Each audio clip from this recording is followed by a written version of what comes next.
Hi, I'm Marcus. I just like to talk about movies and I like to ramble quite a bit. And I just thought that this would be a good outlet to have those rambles about movies without bothering anybody in my regular life. So I just thought that I'd come on and do that. So, hello, if you're watching, whoever's watching, if anybody's watching. It's Pride Month right now, and I've been thinking a lot about the queer films that have shaped me, that have intrigued me, and that have stuck with me the most. And when I think about those, Call Me By Your Name always stands out to me for a myriad of different reasons. And I think a lot of queer cinema is so heralded because if you're a queer person, it has this sense of timelessness about it. But what I like about Call Me By Your Name and what compels me about Call Me By Your Name and what keeps me coming back to it is the fact that it's not timeless at all.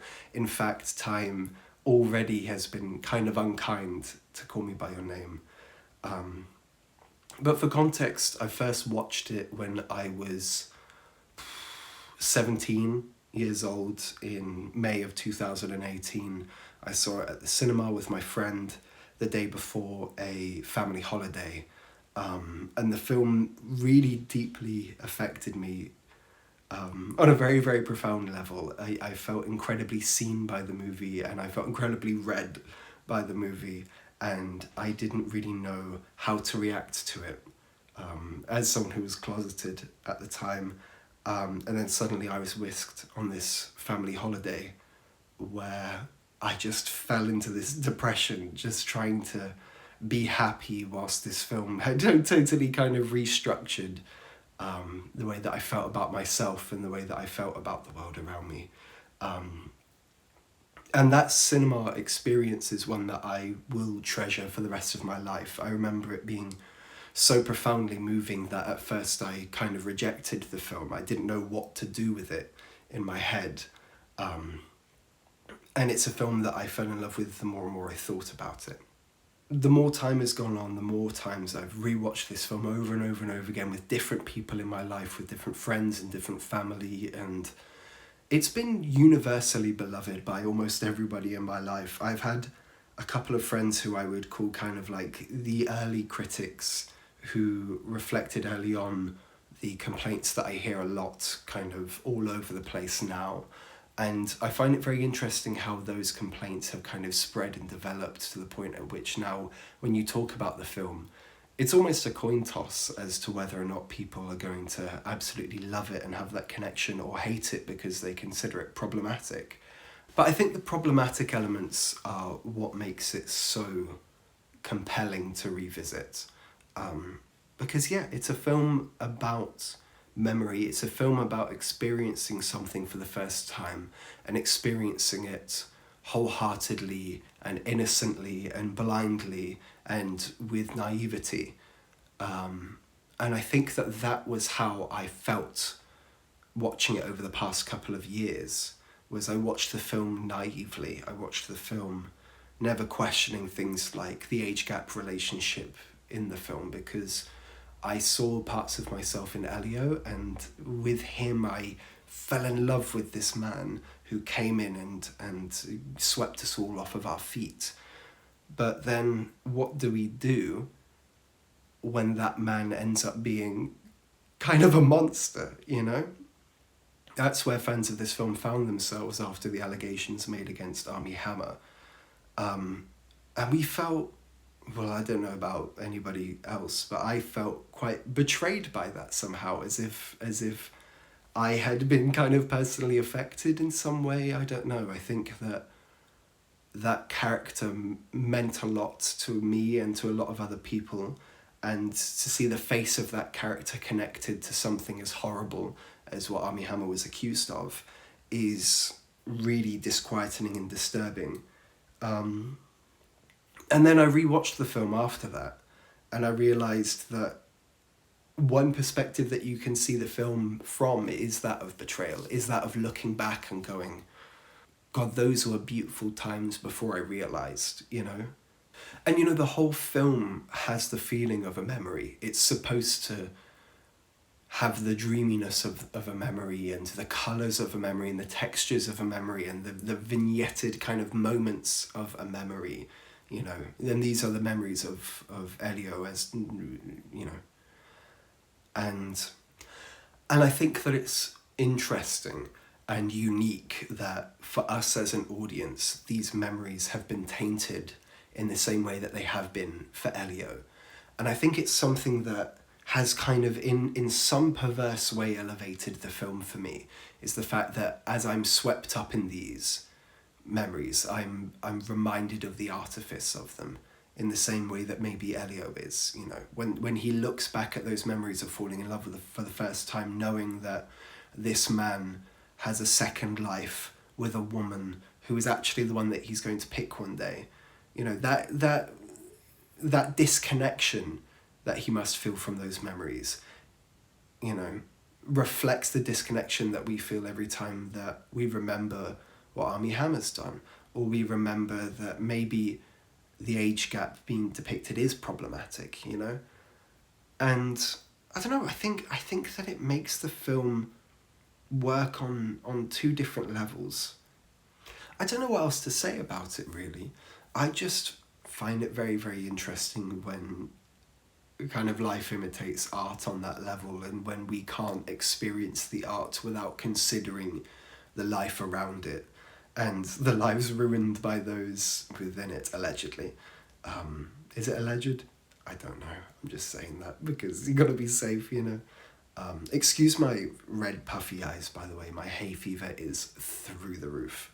But anyway, yeah, I just wanted to talk about that, and I wanted to talk about the fact that when a film becomes more problematic for us, when we grow out of a film almost, when we grow out of the immediate messaging of a film, that doesn't necessarily mean that we can't still be compelled by it.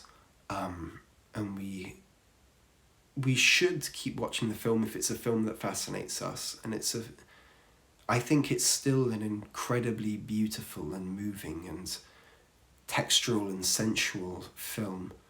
And I think that as an evaluation of kind of young queer identity and as a queer coming of age story, it carries the messiness and the complications that come with being that age incredibly well.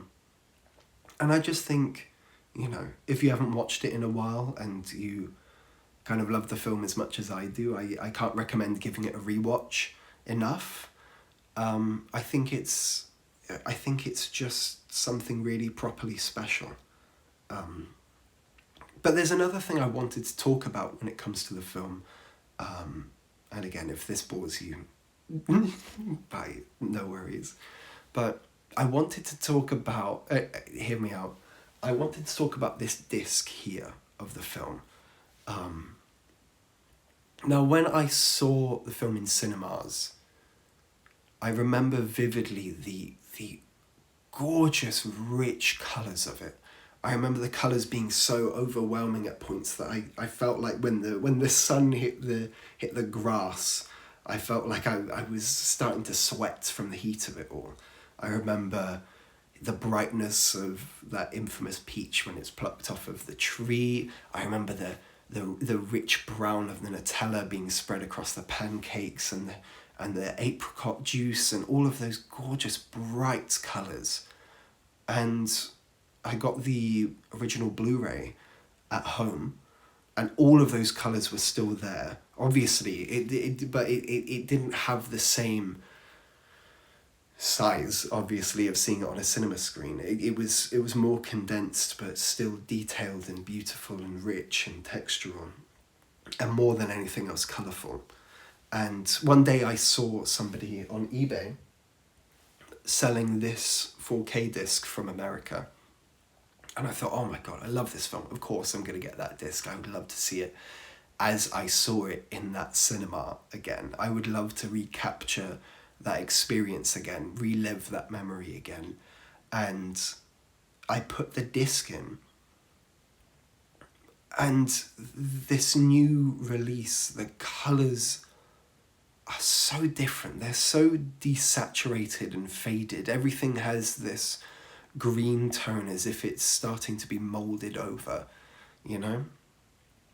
And I think that it kind of gave me this strange existential moment when I was watching that disc for the first time. When I was watching that disc for the first time, I had this strange feeling of like the memory and that experience fading, you know? It felt more like the recollection of a memory than it did reliving the memory when I watch it on this disc. And I think that seeing it in that new light, seeing it faded, seeing it mossy, seeing it molded over almost, hit me quite profoundly. And I thought that it added something else to the experience. It felt like the film had aged with me. Because, you know, this was 5 years after I'd first seen the film. And to see it later and to see it kind of almost wrinkled, like it had grown facial hair and its hairline was moving back and everything. And I was like, oh my God, it's older now as I'm older, you know. And I think that our memories kind of get older with us as well, you know. They do fade a little bit. They do wither a little bit. For some of us, they fade completely, which is terrifying in itself. But I found it very moving to see a film that was designed to recreate the feeling of a memory and then became a memory for me, to see it fade in the same way that some of my memories do, some of my memories of childhood, some of my memories of people that I've lost. It just really, really properly hit me. So obviously I'm not expecting people to import an American 4K disc. But if you find a 4K version of it on streaming or whatever, look at the colours, look at the way that the film has been changed and altered from how it was in the cinema. And just think about how that reflects our memories. I don't know. Maybe that's just completely pretentious and stupid. But yeah, it just really, I found it quite moving. And it was a nice reminder that we can't relive our memories. Our memories are memories. Those times that we had that we look back on fondly, they are distorting over time. Every time we think about them, they're changing colour and fading and becoming blurrier, and it was a strange experience to see that on the screen too, you know. A film about memory which became a memory for me, which then faded like a memory. What a surprise that was. Anyway, this is just a video to talk about a queer film that I loved, and I would really, really like to talk about more queer films in the future. If you would like to see that, I'm going to be here. I don't know who the hell's going to see this. No pressure, but if you stayed, thank you very much. I really, really hope that you are having a lovely, lovely day. And yeah, I hope that you like this film as much as I do. And if not, let me know why. Thank you very much. Bye-bye.